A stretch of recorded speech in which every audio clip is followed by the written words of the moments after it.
En cuisine, il y a un ingrédient qui est sous-coté et pourtant qui est excellent pour la santé, ce sont les algues. Et aujourd'hui, je te propose de réaliser une recette de crackers de sarrasin avec un tartare d'algues. Tu vas voir, c'est délicieux et c'est une super recette à faire pour l'apéro. Alors on va commencer par les crackers et je vais utiliser deux farines, la farine de blé et de la farine de sarrasin.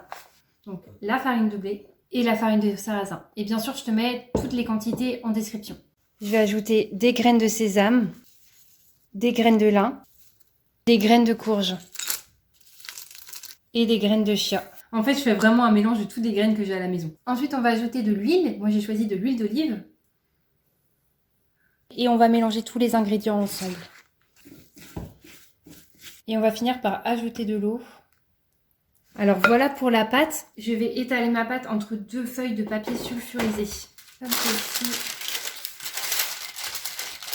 Moi perso, j'aime bien quand la pâte est assez fine, mais c'est vous qui voyez. On est pas mal. Et puis maintenant, on va venir découper des petits tronçons.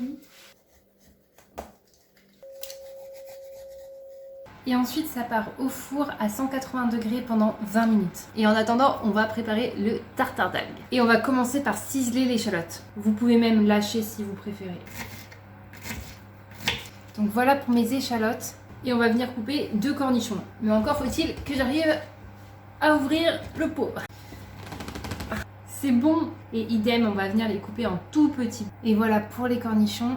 Et pour les algues, du coup, vous allez pouvoir prendre des algues séchées comme celle-ci. Et moi, j'ai un trio d'algues, vous voyez. Je crois que dedans, il y a de la laitue de mer, de la dulse et de la nori. Et c'est très bien pour faire un tartare d'algues. Et d'ailleurs, vous pouvez même utiliser ces paillettes d'algues pour mettre dans ce que vous voulez. Moi, je les mets dans des quiches, dans des soupes, sur des poissons.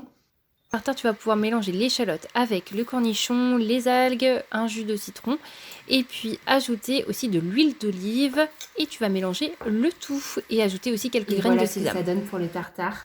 Maintenant, on va venir les étaler sur nos petits crackers. Voilà les petits crackers. Ils ont l'air pas mal du tout. Maintenant, goûtons ces petits crackers avec ce tartare d'algues.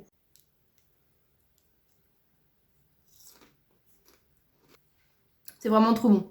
Le mélange entre le crackers et le tartare d'algues, juste trop bon.